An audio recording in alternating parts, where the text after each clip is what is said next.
Hi everyone, this is a quick introduction to our series about how to build a road book.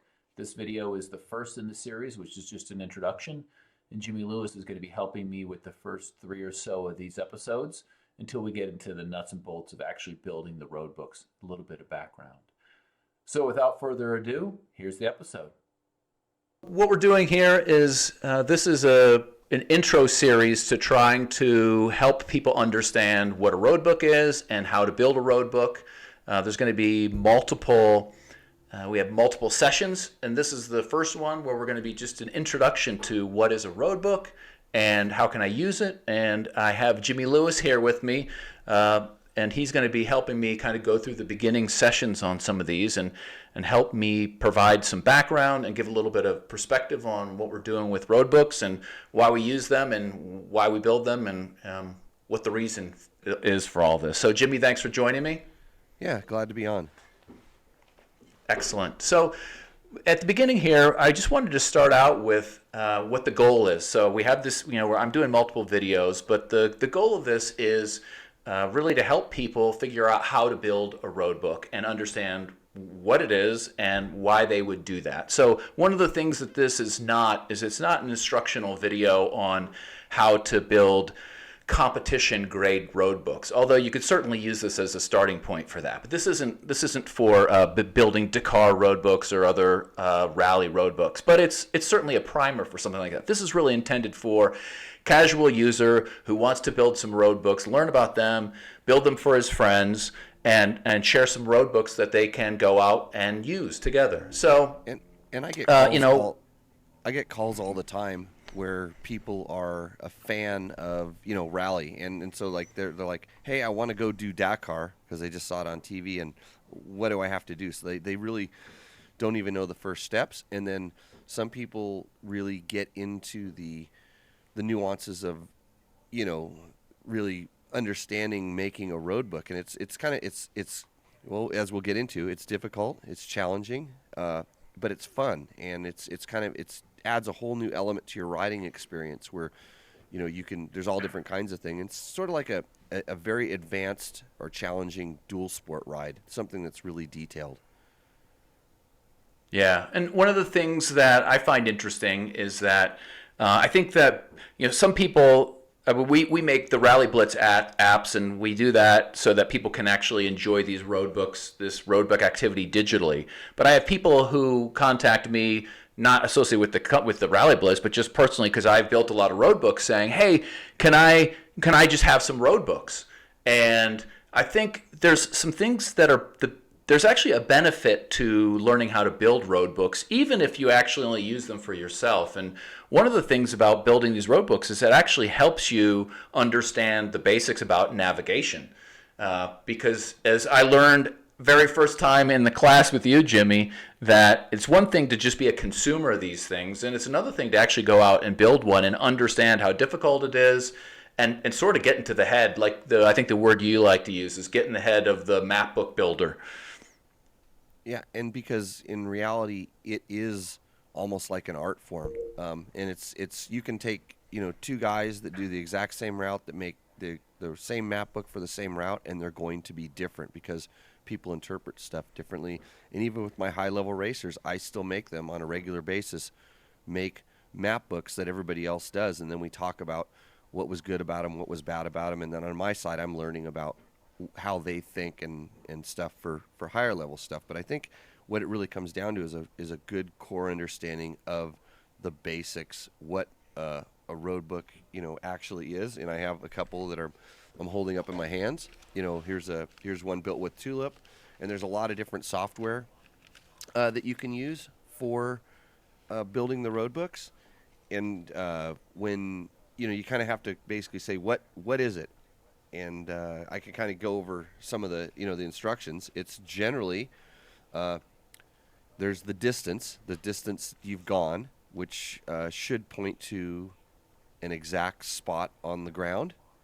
There is, for the most part, a picture in the middle that is, we'll call it a graphic representation of what you are going to see. And then on the far side is essentially more detailed instructions, and it may give you a compass heading, or it may describe the scaling or the distance of the note. It could tell you that there's a waypoint that you need to achieve. And of course, the map books that I'm holding up are ones that we call it colored. Usually the riders in the past, because it's definitely changing, would quote, color their map books. We've heard that terminology before, to make it easier for them, especially on the motorcycles, to not have to really pay a ton of attention to the map book. So it's kind of a simple thing, but then at the same time it's very complex, because even in the distance there's a partial mileage. It tells you how far you've come from the last distance, or in some road books it's the distance to the next one, which currently it's generally the distance to the next one.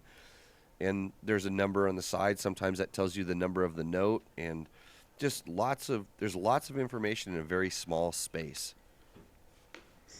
Yep. And one of the things, so while you were talking, Jimmy, I had one of the other road books up, and I was kind of highlighting some of the things that you were talking about. But I think one of the things that's important is, it's one thing to just build a set of instructions. It's a completely different thing to build a set of instructions that even your friends can follow and successfully get to the end, and that they can enjoy, and that it can be safe. Because I'm a really big proponent of, you need to create, especially if you're handing things to friends or acquaintances, you need to put them together in a way. Now, obviously, dirt bike riding is you always have to be prepared for something to change, but you definitely need to put a book together that's as safe as it possibly can be.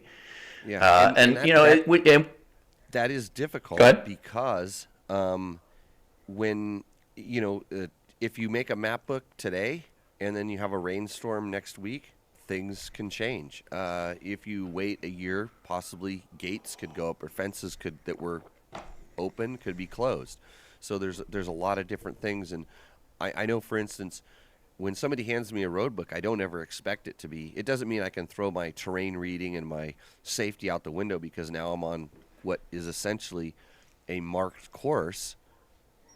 But that marked course wasn't marked by a guy who did it yesterday riding down the trail. Right. It may have been a guy who made it 6 months ago. So that's the uniqueness of being able to use this map book to take people on guided rides without actually being there, and making it a little bit more challenging than just providing them with a GPS track log. One of the things that was sort of that when this all clicked for me, I went and took your class a long time ago, and then started putting some books together for myself. And where this all clicked for me was the fact that I found out that I could go put together a riding a route for my friends to all ride, and we could go for a ride to get together, but we didn't actually have to suck each other's dust. And what actually makes it more interesting is that dirt roads, where before, if you were connecting some sections of a ride on dirt roads that were boring, suddenly if those dirt roads actually connect a few dirt roads together, suddenly things actually can get pretty interesting on dirt roads, because you're actually having to pay attention and you're not just following a dust cloud in front of you. So you also get to really learn your local riding area. You may have a riding area that you've ridden at for years, but when you start looking at overhead maps of it and actually going exploring, looking for maybe strange little pieces of trail that you can connect together in a road book, you actually get to learn your local riding area perhaps even better than you did before. And one of the things that I've personally found out in creating road books is you get to actually learn a little bit of how cruel you are deep down inside. And I think I learned that from you, Jimmy, probably from the class. Your class it's one thing, you can create a road book that just links together a nice ride. But as we'll talk about a little bit, not quite so much when we do all these things, but we'll talk about a little bit where you can create some tricks where you're actually testing to see if people are paying attention. And if they're not paying attention, it can actually lead to a little bit longer day. But that's part of why this is fun. That's what makes it neat. But yeah, you kind of can find out a little bit how cruel you are deep down inside. It adds that extra element of like I said, making sure that someone's paying attention, and cruel or not, sometimes we make the navigation tricky, and they do it in races, and maybe you're going to do it to your friends to, so that the guy that's the fast guy that's always, out making dust and stuff, he can go make dust the wrong way. And then next thing you know, you that pays attention are now in front of that guy, and he's eating your dust because you're making better navigation. So it's kind of fun, and cruel is a subjective term. Well, it does make for a good time to be able to put. I mean, that is actually what makes this interesting, and it's sort of an equalizer around. If you have a lot of friends that are fast riders, actually having to pay attention to where you're going as opposed to just following a trail is actually a totally different thing. And building a road book and going and playing yourself, even just by yourself, is a really good way to start getting a feel for this. And, there are a lot of people, as Jimmy said, talking about the Dakar and this Dakar thing.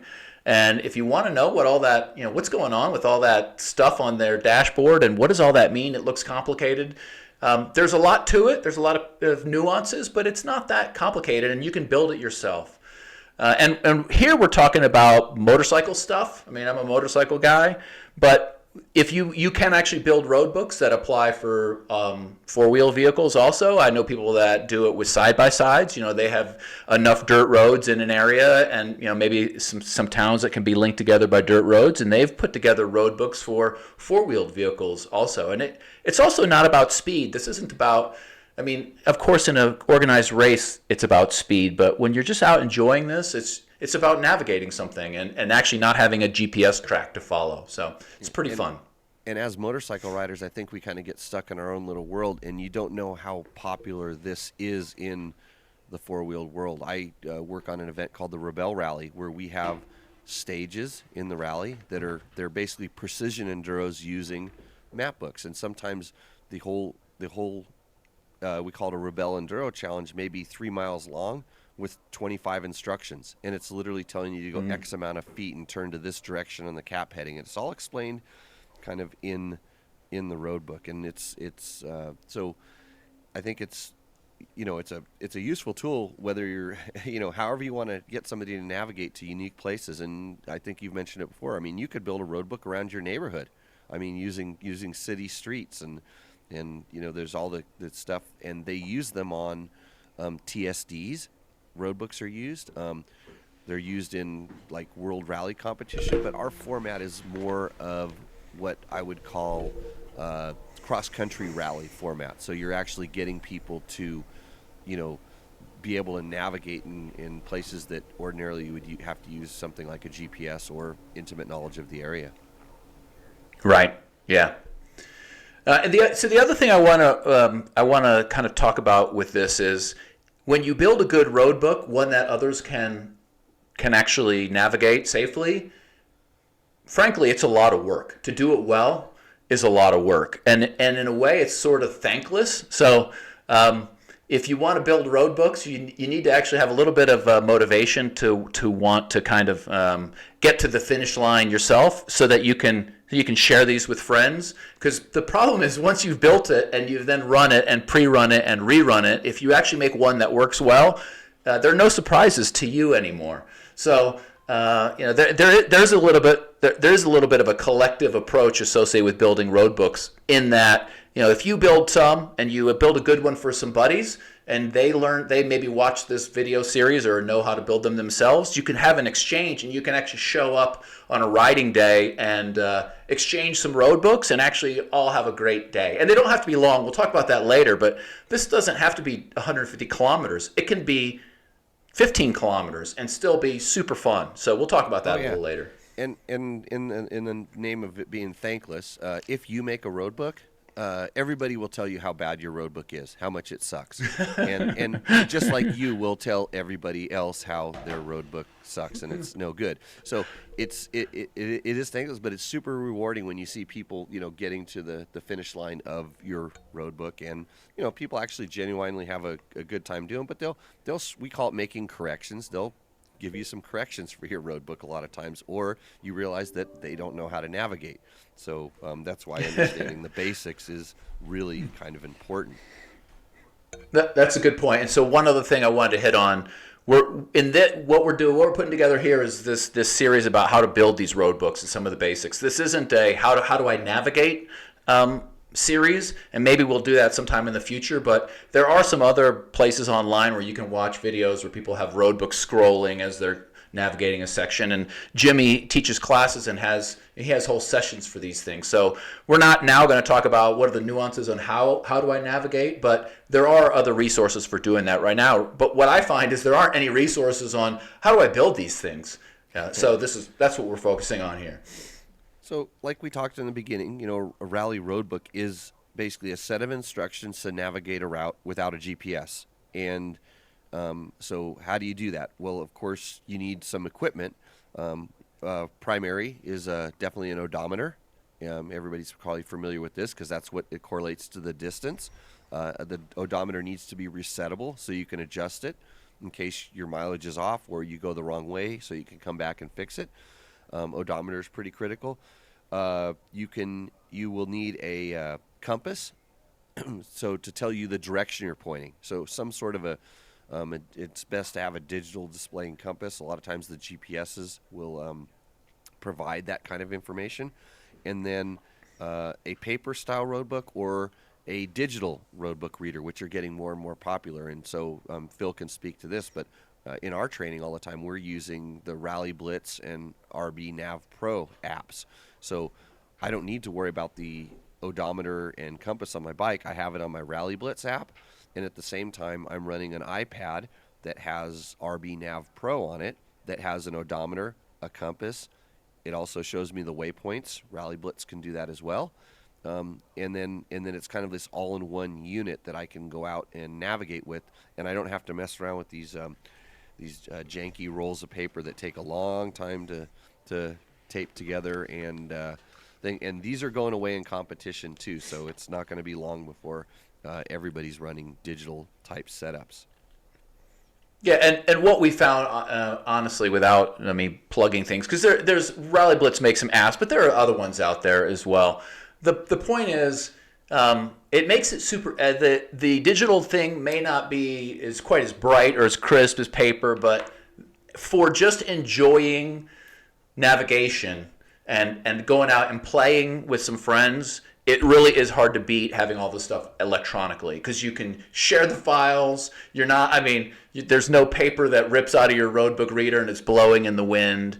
And then you can go ride them again. You have a library of these things, and you're out just selecting them. So the digital approach is, I believe, for everything besides high-end competition. But they're testing a bunch of stuff around that also. It's all going to go digital eventually. It's probably going to be next year. You're going to start seeing. They've already tested it quite a bit.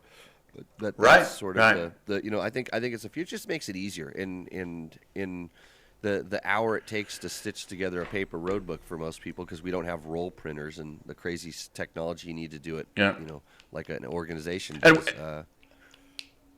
And 5 years ago when we started doing this, or 6 or whatever, people were like, "Ooh, those digital things are expensive," which they are. And I've had a few people, maybe a few. We've definitely had over the years a few people that have talked about crushing their devices. But the fact is, they're pretty cheap to replace, and it's way cheaper than replacing a crunched up paper roadbook reader, or whatever, the few $100 or something like that. So anyway, that's beside the point. So all right, that's kind of the intro, the setup as to why do you do this and what's the background. Thanks for watching this first episode, which was an introduction into how to build a road book. Be sure to look for the next episode, which is getting started. See you then. Thanks.